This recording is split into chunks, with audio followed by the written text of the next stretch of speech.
lost my leg in an accident and received a large settlement, but my boyfriend proposed immediately after the money hit my account, and when I asked for a prenup, he accused me of not trusting his love and stormed out. I am 29. I have been with my boyfriend, Justin, who is 26, for about 3 years now, and for a long time, I really thought he was the one. We met at a music festival back when I was still working as a pharmaceutical sales rep, and we just clicked immediately. Justin is one of those guys who is just naturally charming and can talk to anyone, which is something I always admired because I tend to be more reserved. He was working at a gym at the time, doing some personal training, but he never really stayed at one place for more than 6 months. I didn't mind it at first because I figured he was just young and trying to find his niche, and I was making enough money for both of us to have a good time. My parents liked him well enough, though my father always thought he was a bit of a dreamer who didn't have a solid plan for the future. My mom, on the other hand, thought he was sweet and told me I should stop being so hard on him when he quit a job because he didn't like the manager. She always said he just needed a woman's touch to help him settle down. About 2 years ago, everything in my life changed when I was driving home from a late-night work event. I was stopped at a red light when a distracted driver in a semi-truck plowed into the back of my SUV at 60 miles per hour. The impact was so bad that they had to use the jaws of life to get me out of the car. I don't remember much of the actual crash, just the sound of glass breaking and then waking up in the hospital 3 days later. My left leg was crushed beyond repair, and the doctors eventually had to amputate it just below the knee. It was the most terrifying thing I have ever gone through, and the recovery process was a total nightmare. Justin was there at the hospital every day, which made me feel like I could really count on him. He would bring me flowers and sit by my bed for hours while I was drifting in and out of consciousness on morphine. I remember thinking that I was so lucky to have him, because a lot of guys would have just bylaid when things got that heavy. My parents were there too, of course, but they are getting older and they were both pretty overwhelmed by the whole situation. My dad's health isn't great. He has a lot of heart issues, so I didn't want him to worry too much about me. My mom was basically a mess the whole time, crying every time she looked at my leg or where my leg used to be. After I got out of the hospital, I had to move into a ground floor apartment because I couldn't navigate the stairs at my old place. Justin moved in with me to help me out, which I was really grateful for at the time. But since I couldn't work anymore, money started getting tight really fast. I was living off my savings and a small disability check that barely covered the rent and my physical therapy. Justin had quit his job at the gym to take care of me full-time, which sounded noble, but in reality, it meant he was just playing video games while I was at rehab. I started feeling bad because I was the one paying for everything, and he was always complaining about being broke. I noticed he started getting really close with my best friend, Olivia, during this time. Olivia is 24 and she's a physical therapist, so she was actually helping me with some of my exercises at home for free.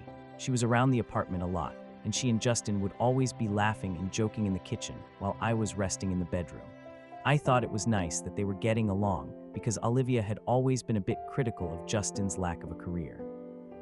I figured she was just seeing the side of him that I saw, the supportive and caring side. Anyway, the legal battle over the accident went on for almost 18 months. My lawyer told me that since the trucking company was clearly at fault and had a massive insurance policy, I was looking at a very large settlement. I didn't want to get my hopes up, but I knew that money would change everything for us. I was worried about my future and whether I would ever be able to work a normal job again. I spent a lot of time overthinking what I would do with the money if I actually got it. Justin was very interested in the legal process, and he would always ask for updates after I talked to my lawyer. He'd say things like, "We're going to be set for life, babe," which kind of rubbed me the wrong way, but I brushed it off. I told myself he was just excited for us to finally have some stability after a year of struggling. My parents were also struggling financially because my dad had to retire early, and I felt a lot of pressure to help them out. I started giving my mom a few $100s here and there from my savings, even though I was running low. Justin knew about it and he'd get annoyed, saying we needed to look out for ourselves first. Olivia would also weigh in, saying that my parents were enabling Justin's laziness and that I shouldn't be the one supporting everyone. It was a lot of conflicting advice, and I felt like I was constantly failing someone. Justin started asking me for money for investments he wanted to make once the settlement came through. He had these ideas for a supplement business or a boutique gym, but he never had a business plan or anything concrete. I would tell him we'd talk about it when the money was actually in the bank. I felt like I was being a buzzkill, but I also didn't want to blow my only chance at a secure future. Then about 3 months ago, the settlement finally cleared. It was a life-changing amount of money, several $1 million after the legal fees and medical bills were paid. The day the money hit my account, I just sat there staring at the screen for an hour. I felt this huge sense of relief, but also this weird sense of dread that I couldn't explain. I told Justin that night, and he went absolutely wild. He took me out to an expensive dinner and ordered the most expensive bottle of wine on the menu. I remember thinking that it was weird. He was so comfortable spending money that hadn't even been touched yet, but I was happy to see him happy, so I didn't say anything. The very next morning, Justin took me to a jewelry store. He had already picked out a ring, which was a massive diamond that must have cost at least $20,000. He got down on one knee right there in the middle of the store and proposed to me. I was shocked because we hadn't really talked about marriage in a serious way for a long time. I said yes, because I loved him and he had been there for me during my worst moments. But as soon as we got home, the conversation turned to our future and how we were going to manage the money. Justin started talking about buying a big house and a new car for himself so he could look the part for his new business ventures. I felt my stomach drop because I hadn't even thought about buying a house yet. I told him that I wanted to be careful and that I thought we should talk to a financial advisor.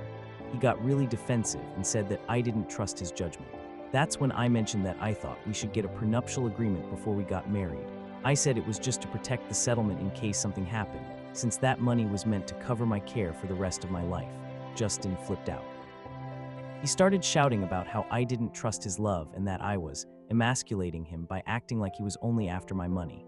He said that if I really loved him, I wouldn't need a contract to prove it. I tried to explain that it wasn't personal, but he wouldn't listen. He packed a bag and stormed out, saying he needed to stay at his brother's place for a few days to think about whether he could marry someone who didn't trust him. I felt like a total monster for even bringing it up. I spent the whole night crying and wondering if I had just ruined the best thing in my life over a piece of paper. I called my mom, and she told me I was being too cold and that Justin had proven his loyalty by staying with me after the accident. She said that money changes people, and she didn't want it to turn me into someone heartless. I started to wonder if she was right, but then I noticed something weird. I checked my bank account the next day to pay for some physical therapy equipment, and I saw a withdrawal for $5,000 that I didn't make. It was from an ATM near Justin's brother's apartment. I hadn't given Justin my debit card, but he knew my PIN because I'd had him run into the store for me a few times when I was too tired to get out of the car. I told myself there had to be an explanation. Maybe he had an emergency or something. I didn't want to call him and start another fight, so I just waited. He came back a few days later and acted like nothing had happened. He was all sweet and apologetic, saying he had just been hurt and that he was over it now. He didn't mention the money, and I was too scared to bring it up because I didn't want him to leave again. But then Olivia started acting weird too. She stopped coming over for the free therapy sessions and said she was just too busy with work. I noticed she was posting photos on social media of new designer bags and expensive dinners. She doesn't make that much money as a PT, so I was confused about how she was affording it. I asked Justin if he'd talked to her and he said no, but he looked really shifty when he said it.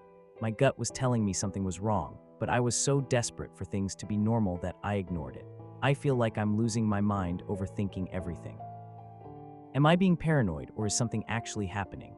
Update 1: It has been about 3 weeks since my last post and everything has completely blown up. I decided that I couldn't just sit around and wonder why money was disappearing from my account. I went to the bank and got a full statement of all the transactions from the last 2 months. What I found made me feel like I was going to throw up. There were dozens of withdrawals and transfers totaling over $15,000. Most of them were from ATMs, but there were also several large purchases at high-end boutiques and jewelry stores. I saw a charge for a $4,000 watch that I definitely didn't buy. I also saw that several transfers had been made to an account I didn't recognize. I sat in my car in the bank parking lot and just cried for 20 minutes. I felt so stupid for trusting him with my PIN. I decided I needed to know who that other account belonged to. I did some digging through our shared computer and found a saved login for a bank account that belonged to Olivia. The transfer amounts matched perfectly with the deposits in her account. My best friend was taking my settlement money from my fiancé. I felt like I was in a bad movie. I didn't want to believe it, but the numbers didn't lie. I started looking through Justin's phone when he was in the shower. I know people say you shouldn't do that, but I didn't care anymore. I found a text thread between him and Olivia that went back months. They weren't just stealing my money, they were having a full-blown affair. They were talking about how they were going to ride it out until the wedding so they could get a bigger piece of the settlement. Justin told her that he was doing his time with me so they could have a future together. Olivia was laughing about how easy I was to manipulate because I was so insecure about my leg. She called me the golden goose and said they just had to keep me happy until the papers were signed. I also found out that my parents knew Justin was taking money from me. My mom had texted him asking for her share to help pay off her credit card debt. Justin told her to be quiet and that he'd take care of her as long as she didn't tell me what was going on. My own mother was helping them rob me while I was trying to figure out how to walk again. I felt like my whole world was just a lie. Every person I thought I could trust was actually just using me for my accident money. I didn't confront them right away. I wanted to make sure they couldn't get another cent. I went back to the bank and moved all my money into a new account that only I had access to. I closed the joint account we had for household expenses and canceled my old debit card. Then I called a locksmith and had them come over while Justin was out with his brother. I changed all the locks on the apartment. I spent the afternoon packing up Justin's stuff and putting it in trash bags on the curb. I was shaking the whole time, but I felt this weird sense of power that I hadn't felt in years. When Justin got home and realized his key didn't work, he started pounding on the door and screaming my name. I just sat on the floor with the dog and ignored him. He finally called me, and I answered just to tell him I knew everything.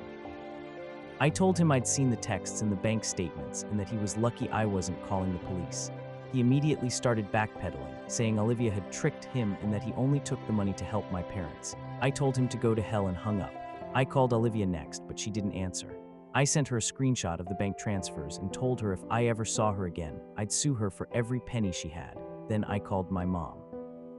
She started crying and saying she was sorry, but that they were desperate and she thought I wouldn't miss a few $1,000s since I had so much.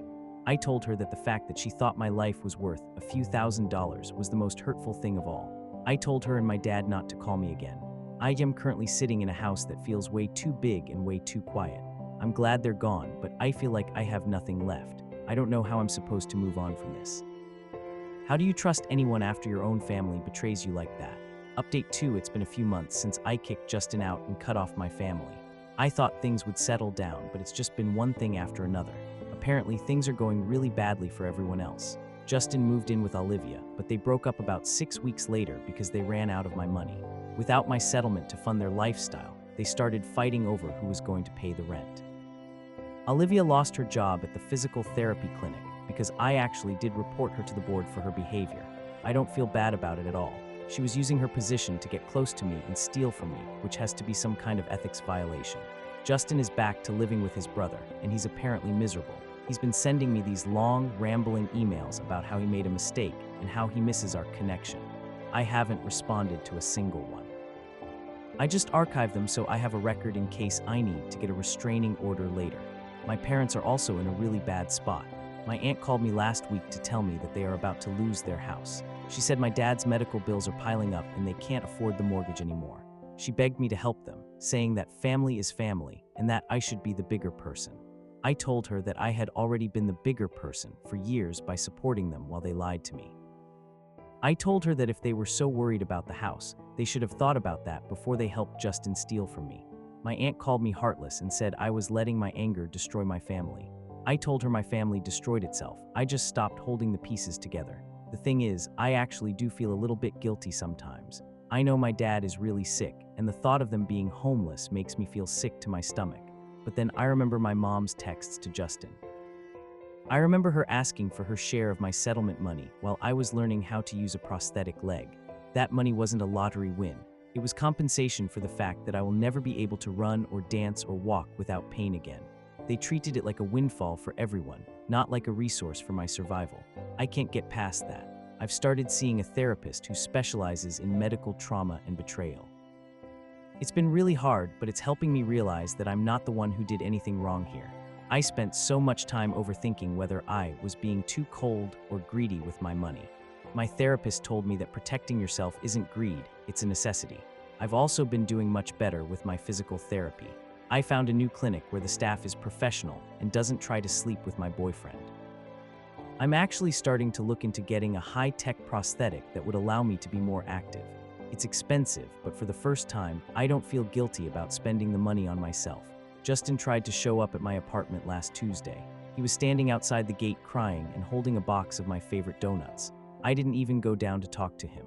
I just called the building security and had them escort him off the property.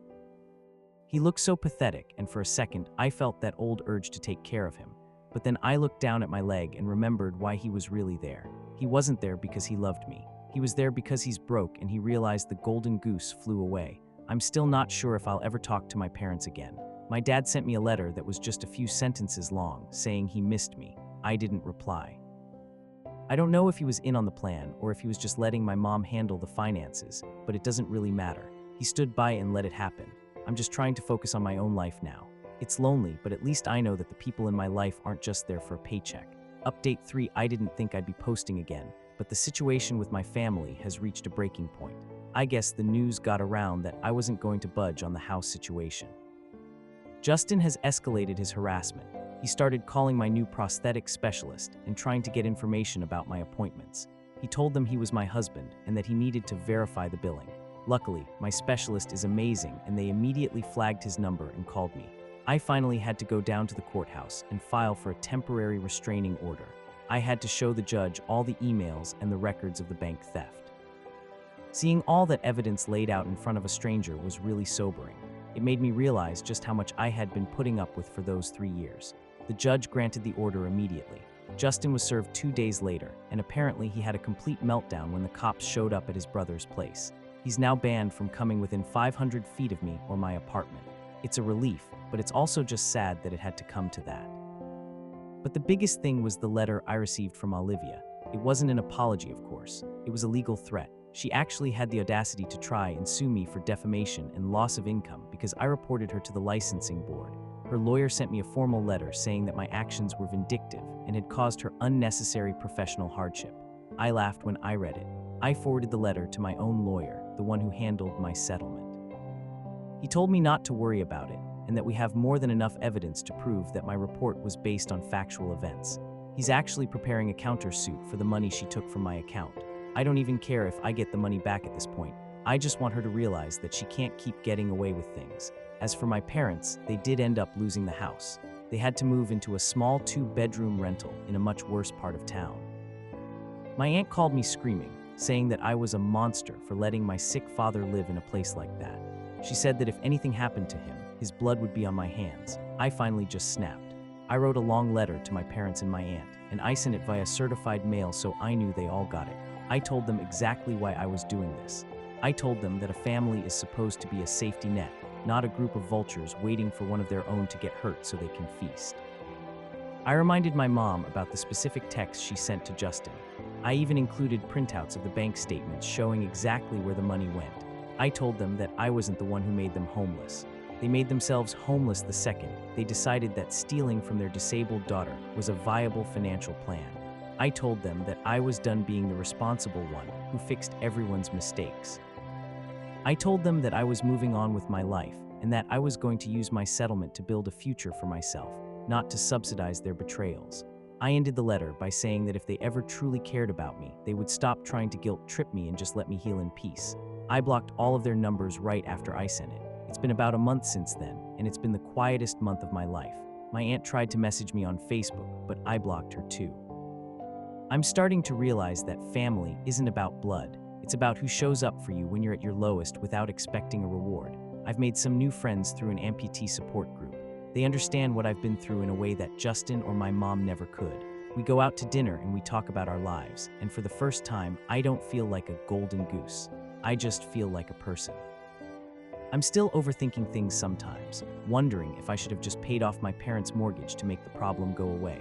But then I realized that wouldn't have solved anything. They would have just found something else to ask for. The cycle would have never ended until the money was all gone and I was left with nothing for my old age. I'm learning to be okay with being the bad guy in their story. In my story, I'm the one who survived a horrific accident and then survived a horrific betrayal. I'm getting my new prosthetic next week. It's a top-of-the-line model that's going to let me go hiking again. I'm going to go to the mountains and I'm going to walk up a trail all by myself. I don't need anyone to hold my hand or manage my money. I'm still healing, both physically and emotionally, but I think I'm going to be okay. I have my life back, and that's worth more than any settlement. Honestly, I think I'm just going to stop checking my old emails and just focus on the trail ahead. I've spent enough time looking back at people who didn't deserve my gaze. I'm still not sure if I'll ever forgive them. Maybe one day, but that day isn't today. For now, I'm just going to enjoy the silence. It's a lot better than the sound of people lying to your face.